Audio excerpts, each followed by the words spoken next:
sobre el encuentro que vamos a tener con Jesús. El encuentro con Jesús. Vamos a ver las vivencias de muchos santos y discípulos de Jesús. Cómo ellos se encontraron con Jesús. A veces, una compañera del trabajo, joven, falleció la semana pasada. Estuvo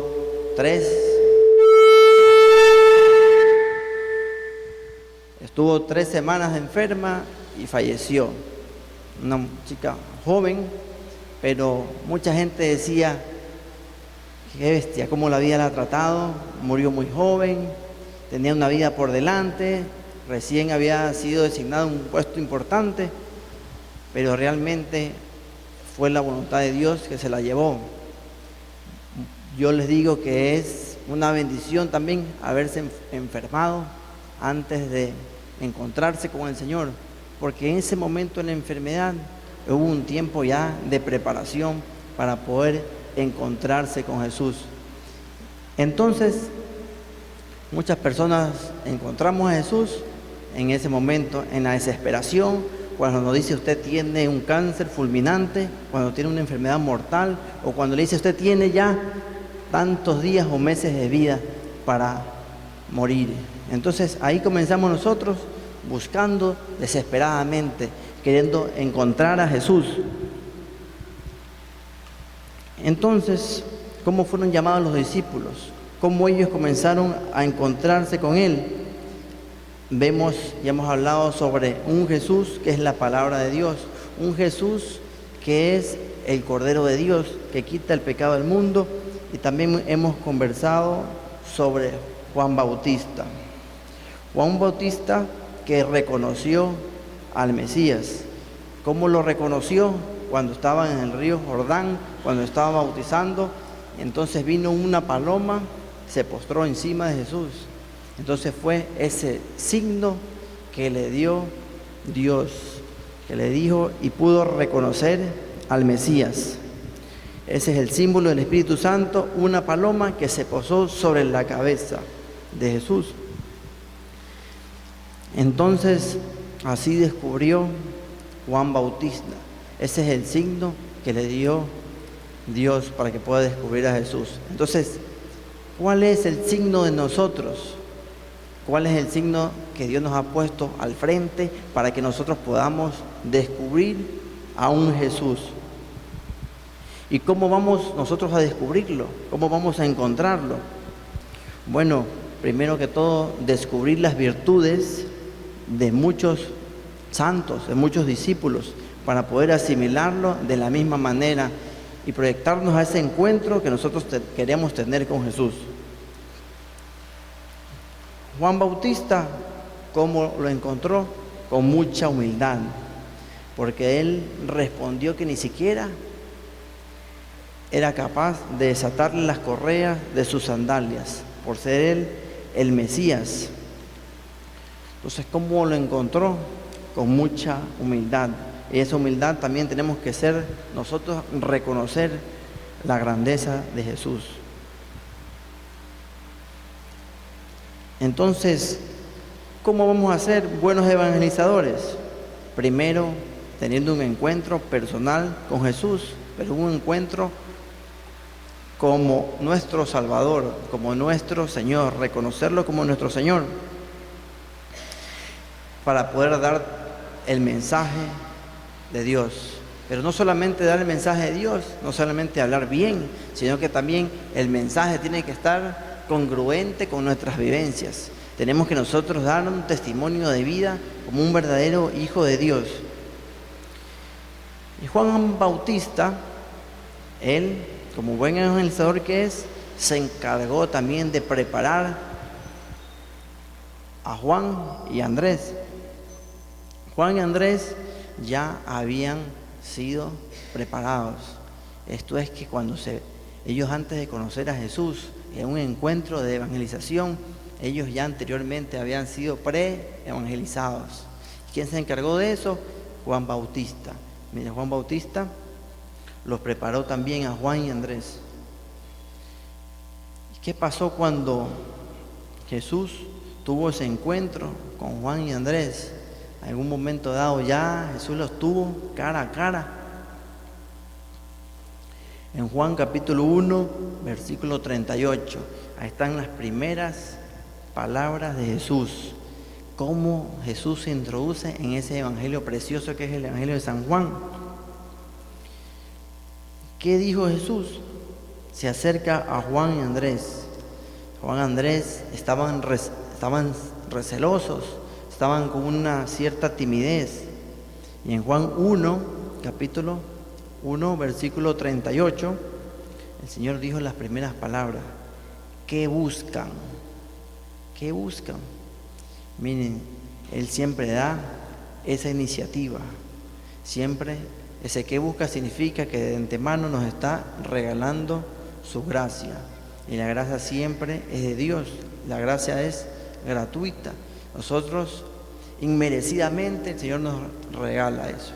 Nos da esa gracia, nos da ese obsequio. Y al decirles qué buscan, prácticamente les está haciendo una pregunta, pero una pregunta que conlleva y encierra también una respuesta. Porque eso significa que la respuesta es Él mismo. Él es la respuesta a todas nuestras incógnitas. Porque nosotros siempre nos hemos preguntado, desde que tenemos uso de razón, ¿qué estamos haciendo en el mundo? ¿A dónde vamos? ¿De dónde venimos? ¿Y qué vamos a hacer? Entonces con eso Jesús nos dice que Él es la respuesta. Y Él es la respuesta. Y en Juan 14, capítulo 14, versículo 6, Él ya dice quién es Él. Yo soy el camino, la verdad y la vida. Eso es lo que Jesús responde. Él mismo se está diciendo lo que es. Él mismo está diciendo, yo soy la respuesta a tus interrogantes. Nuestras preguntas como ser humano y nuestras dudas, Él las despeja. Entonces Jesús dice a Juan y Andrés, que estaban muy tímidos, vengan y vean. Eso está en el siguiente versículo, en Juan 1:39. Vengan y vean. Es que para conocer a Jesús no solamente hay que platicar de Jesús, hay que hablar de Jesús, sino que también ya prácticamente convivir con Jesús. Esto es tener una experiencia personal con Él. Y por eso esa es la invitación. Él les dijo, vengan, vengan y vean. Entonces Juan y Andrés fueron prácticamente a convivir con Jesús. Y como Juan Bautista ya se había encargado anteriormente de irlos preparando también para ese encuentro. Y a Jesús lo identificaron realmente diciéndolo maestro, diciéndole Mesías. Y en nuestra vida también hay muchas personas que nos enseñan cosas buenas desde el colegio y en el trayecto de nuestra vida. Pero Jesús era algo que sobrepasaba a todos esos límites de enseñanza, todos esos límites que de preparación académica, preparación ética, moral y también en el aspecto espiritual. Porque nosotros hemos tenido muchos profesores, ¿no? Profesor es el que da simplemente unas clases. Ese es un profesor. Un didacta es una persona que da clases, pero sabe enseñar. Sabe enseñar. Aparte de ser profesor, es más que profesor porque es didacta. Él sabe la materia y sabe enseñar. Pero aparte de esa escala, hay muchas cosas más. Estaba un título, el título de maestro. Maestro es más que un profesor y más que un didacta. Maestro es el que enseña, es el que sabe la materia, es el que sabe enseñar, pero también esos conocimientos él mismo forma parte del alumno y comienzan también a compartir las cosas de la vida de esa persona y comienza a dar consejos y comienza, aparte de ser profesor, didacta y maestro, se convierte a ser parte de la vida de esa persona. Pero Jesús era mucho más allá que ser profesor, didacta y maestro. Era realmente el Señor de las vidas de ellos. Esto es reconociéndolo a Él como su Salvador. Entonces, el buen evangelizador es el que ha conocido a Jesús, pero personalmente. Es el que lo conoce, pero como Salvador y como su Señor. Entonces, muchas personas que conocían a Jesús, como los fariseos, los escribas, lo denominaban solamente maestro. Maestro. Pero en cambio, sus discípulos le decían Mesías, le decían Señor, porque era mucho más que eso, era el Señor de sus vidas. Entonces, eso es que nosotros, nuestro conocimiento hacia Jesús tiene que ser también de esa manera de progresión, porque muchas personas a que Jesús ayudó, a que Jesús curó, primeramente le decían Jesús, después le decían profeta y después le decían Mesías. Y ese es el conocimiento que nosotros tenemos que tener de Jesús, un conocimiento de progresión. Eso es que siempre Jesús tiene que ser mucho más que todo y ser siempre el Mesías, ser siempre nuestro Señor. ¿Y qué pasa cuando nosotros hemos hallado ya al Mesías? Bueno, muchas personas vienen y es como que se han ganado la lotería y realmente se sacan el premio, depositan en el banco y no le dicen a nadie, ¿verdad? Muchas personas son así, conocen a Jesús y se quedan pero callados, se quedan con ese tesoro, han encontrado un gran hallazgo y se hacen también egoístas, se hacen mezquinos. Entonces nosotros tenemos que dejar de ser unos católicos mezquinos y comenzar a presentar a Jesús. Entonces eso es lo que Andrés nos quiere también en esta noche. Le vamos a decir que fue y presentó a un Jesús, fue generoso y compartió su gozo de conocer a Jesús con su hermano que era Pedro. Imagínense, el primer papa. Andrés fue la persona que lo presentó a Jesús. Entonces compartió el gozo de Jesús. Y más adelante en Juan 1, capítulo 41, indica, hemos encontrado al Mesías. Entonces eso que hemos encontrado al Mesías fue una gran noticia. Fue como haberse sacado la lotería. Y él compartió. Y esa noticia llevó a su hermano Pedro. Y a Juan y Pedro, los dos, quisieron hacer los mezquinos de Jesús. Quisieron hacerlos silenciarlos de la evangelización, pero ellos no pudieron. Y en Hechos dice, no podemos dejar de hablar lo que hemos visto y oído. Hechos capítulo 4, versículo 20. Miren, a toda costa querían que callaran, querían silenciarnos, pero no pudieron. Inclusive Juan escribe, no solamente predica, sino que escribe y justifica. Posteriormente, en Juan 20:31, lo hemos escrito para que ustedes crean que Jesús es el Cristo, el Hijo de Dios, y para que creyendo tengan vida en su nombre. Él mismo en las Escrituras está justificando por qué se pone a escribir todo eso. Pero ¿por qué Andrés pensó en su hermano Pedro? ¿Por qué? Asimismo tenemos que pensar nosotros, pensar primero en evangelizar a nuestra familia. Andrés pensó, el primero, vamos con mi hermano Pedro. Y fue donde Jesús corrió a darle esa noticia y fue llevarlo a Jesús, fue a presentarlo. Entonces nosotros debemos actuar igual que Andrés. Tenemos que, cuando conozcamos bien a Jesús, personalmente a Jesús, tenemos que ir a presentárselo primero a nuestra familia. Entonces no es nada fácil evangelizar a nuestra familia. Si inclusive mismo Jesús decía que nadie es profeta en su propia tierra. Entonces él reconocía que era muy complicado predicarle a los parientes cercanos. A lo mejor muchos familiares de Jesús, a lo mejor no creían ni siquiera en Él.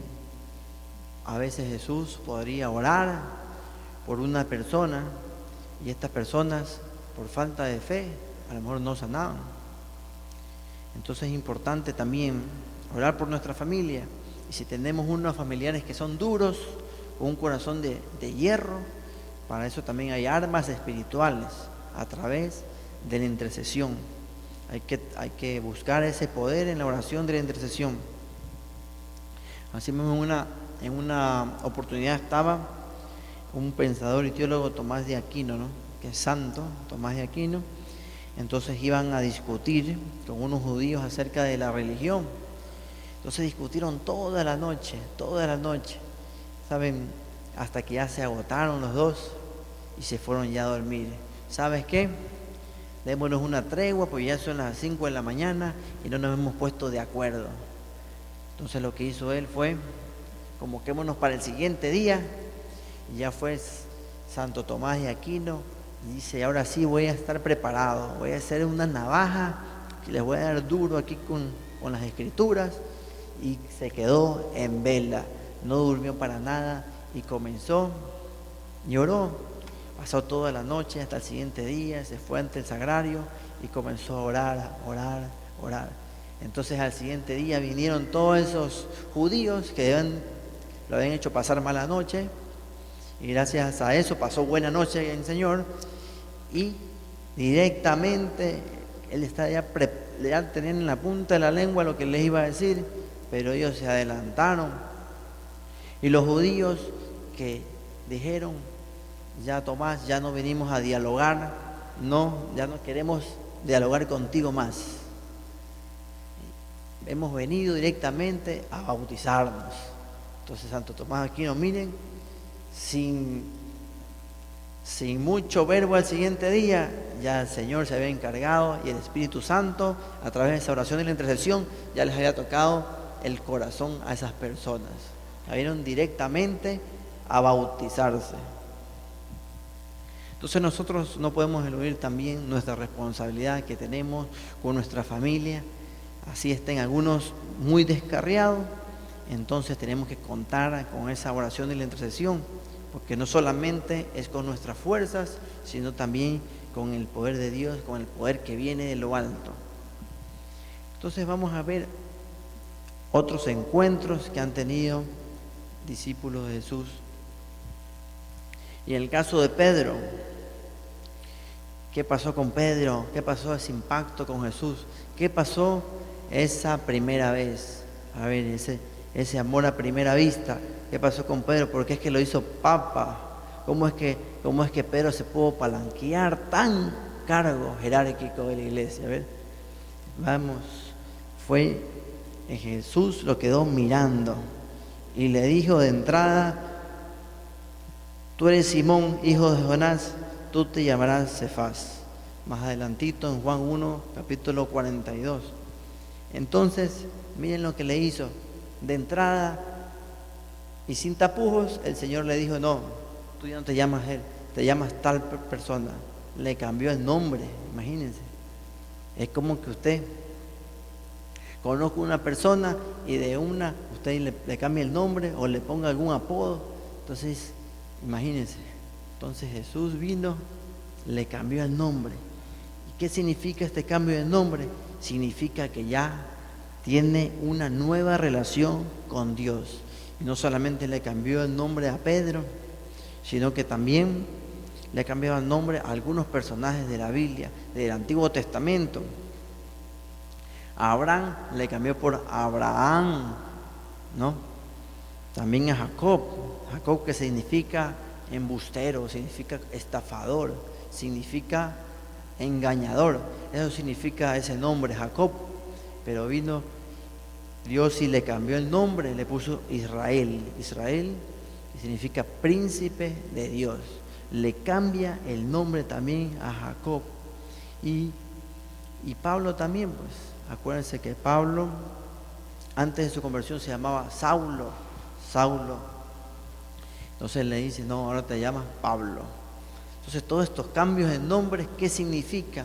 Significa que una persona tiene una nueva relación con Dios. Miren, de entrada le cambió el nombre.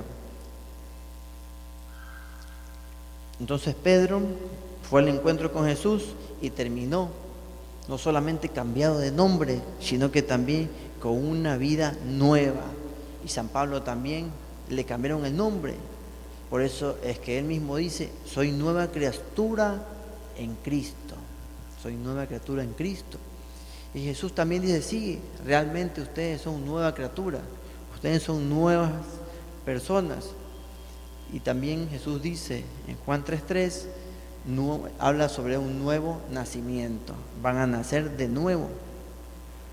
Entonces el encuentro con Jesús no solamente se implica el cambio del nombre, sino también ese cambio de vida. Por eso las palabras que impactan, que fueron las primeras palabras de Jesús en el Evangelio, es que buscan, que se presenta como una respuesta a todos los problemas que nosotros tenemos. Es allí también un verdadero encuentro. El verdadero encuentro con Jesús es cuando nosotros nos hemos convertido. Ya todo lo que hacíamos antes, todo lo torcido lo vamos ya a enderezar y enderezar también para ahí en posterior crecer firmemente en Jesús. Entonces, ¿qué le pasó a Andrés? Andrés fue el que presentó a Pedro ante Jesús. Pero Andrés también podía decir, bueno, a mí me han utilizado. Yo le he presentado a Pedro y a mí me han marginado, porque realmente Andrés no pertenecía pues a ese círculo íntimo de Jesús, íntimo que pertenecía a Pedro, Juan, Santiago, pero Andrés era una persona muy madura, porque no se resintió y puso en explosión también ese don que tenía él, el don de la evangelización personal. Era una evangelización personalizada. Esto es que el trabajo de él era un trabajo de hormiga, ¿no? Era como trabajo puerta a puerta, era como trabajo de uno en uno. Pero Andrés hizo muy bien, miren, presentarle a Jesús al primer papa de la Iglesia Católica. Entonces Andrés lo vemos llevando a Pedro a Jesús, presentándoselo al Señor. Así tenemos que hacer nosotros como Andrés, ir, ser una evangelización personalizada y venir a presentarle a Jesús a todas las personas, a todos nuestros familiares, a todos nuestros amigos y conocidos. Fue también Andrés quien presentó a Jesús. ¿Se acuerdan? A un niño que tenía una canasta, que tenía 5 panes y 2 peces. Bueno, fue Andrés la persona que le dijo a Jesús y le presentó a ese niño. Por medio de Andrés, miren, se hizo un milagro también, esa multiplicación de panes y peces.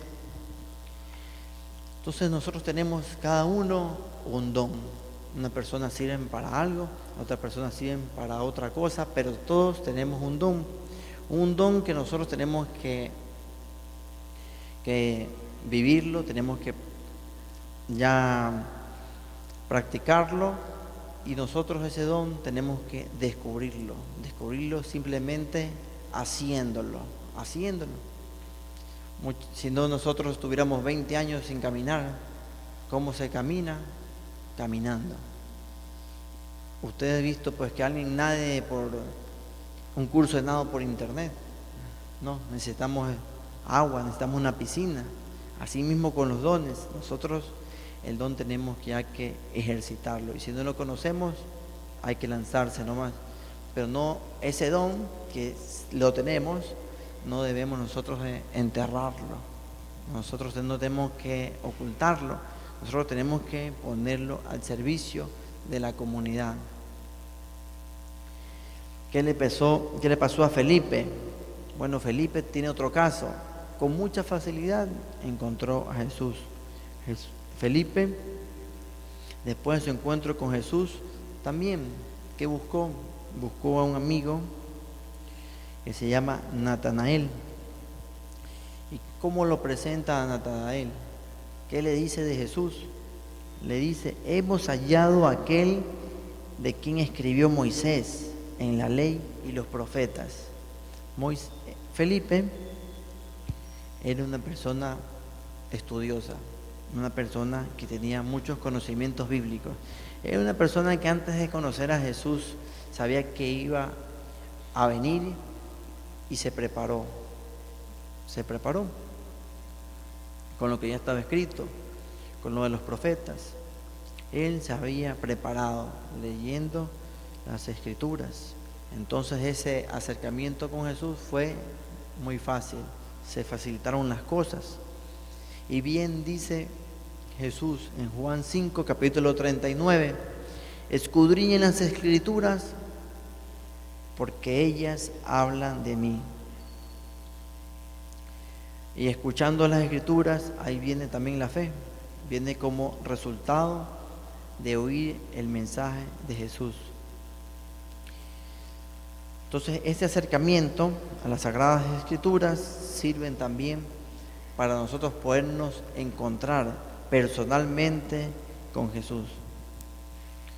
Entonces, apenas Felipe conoció a Jesús, lo presentó y quiso llevar a su amigo personal, su mejor amigo, que era Natanael. Natanael era un amigo como el que nosotros tenemos, un amigo desconfiado, un amigo rebelde, un amigo que no creía en nada, Era una persona muy dura de corazón, Natanael. Era una persona muy desconfiada, una persona reacio a creer cualquier cosa.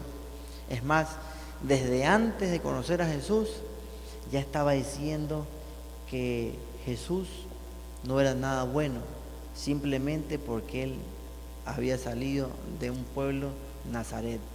De Nazaret no se puede sacar nada bueno. Bueno, a veces así nos pasa. Antes de conocer a Jesús, nosotros nos llenamos también de prejuicios. Decimos: no, de allá de Nazaret salen puros pillos, puros delincuentes, pura gente, los más buscados son de allá. Pero realmente con esos prejuicios nosotros también a veces, antes de conocer a Jesús, ya nos estamos cuestionando a nosotros mismos. Cuando hay un sacerdote que medio por ahí se equivoca, ya dicen, todos los sacerdotes son iguales. Entonces nos llenamos de prejuicios. Y lo mismo le ha pasado a Natanael. No, de allá de Nazaret, todos son iguales, son cortados por la misma tijera. Pero en cambio, ¿qué pasó con Jesús? Felipe, al ver a su amigo Natanael, que era una persona reacio, inconverso, no quiso discutir con él, simplemente optó inteligentemente y se puso en silencio. No discutió con su amigo y le dijo: tú ven y verás. Entonces eso es lo que nosotros tenemos que adoptar, lo mismo que hizo Felipe. Cuando tengamos una persona necia, una persona reacia, ¿saben qué? No discutir, porque en la discusión no se puede evangelizar. Entonces vamos a perder tiempo. Y hizo un voto de silencio y lo invita: ven y verás. Y como eran uña y carne ese par, lo siguió. ¿Y qué va a pasar? Bueno, tú y verás. Entonces eso es lo que tenemos que hacer. Con una persona dura de corazón, lo invitamos a una experiencia con Jesús. Felipe le dijo: ven. Y no solamente que fue por amistad, sino también fue con su segunda para ofrecérselo y llevárselo a Jesús. Entonces, Felipe simplemente optó por no discutir, lo presentó a Jesús. ¿Para qué? Para que él se dé cuenta quién es el Señor. Miren, así también hay un pasaje de un paralítico que todos esos amigos cogieron en una camilla, hicieron un oramen en el tumbado y lo bajaron del techo. Miren, todas estas personas cuántas cosas tuvieron que pasar. Usted sabe que un paralítico no puede moverse, simplemente los amigos lo ayudaron. ¿Qué hicieron los amigos? Vencieron todo obstáculo, porque era imposible verlo a Jesús con tanta multitud. Era imposible verlo. Miren, se subieron al tumbado, hacen un hueco y lo presentan. Presentan a un enfermo delante de Jesús, venciendo todos los obstáculos y por todos los medios. ¿Por qué? Porque sabían que Jesús tenía la respuesta a ese problema. Al presentarlo al paralítico ante Jesús, Jesús lo curó. Entonces nosotros tenemos una respuesta siempre en Jesús. Entonces Natanael, que era una persona desconfiada, era una persona orgullosa, ¿qué fue lo que le dijo Jesús? Ahí está, más adelantito, en el mismo Evangelio de San Juan, capítulo 1, versículo 47. Le dijo, he aquí un israelita de verdad, a quien no hay engaño. Entonces él se llenó de orgullo. Como Jesús ya sabía lo que pensaba Natanael, como crees que yo soy de Nazaret, entonces tú estás orgulloso de ser israelita.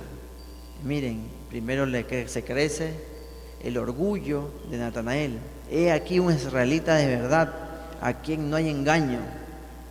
Se crece en orgullo y por si acaso Jesús lo remata, dice, no vaya a ser que mi amigo le habrá dicho cosas personales mías, que yo soy israelita, y lo remata y le dice, antes de que Felipe te encontrara, cuando estabas debajo de la higuera, te vi.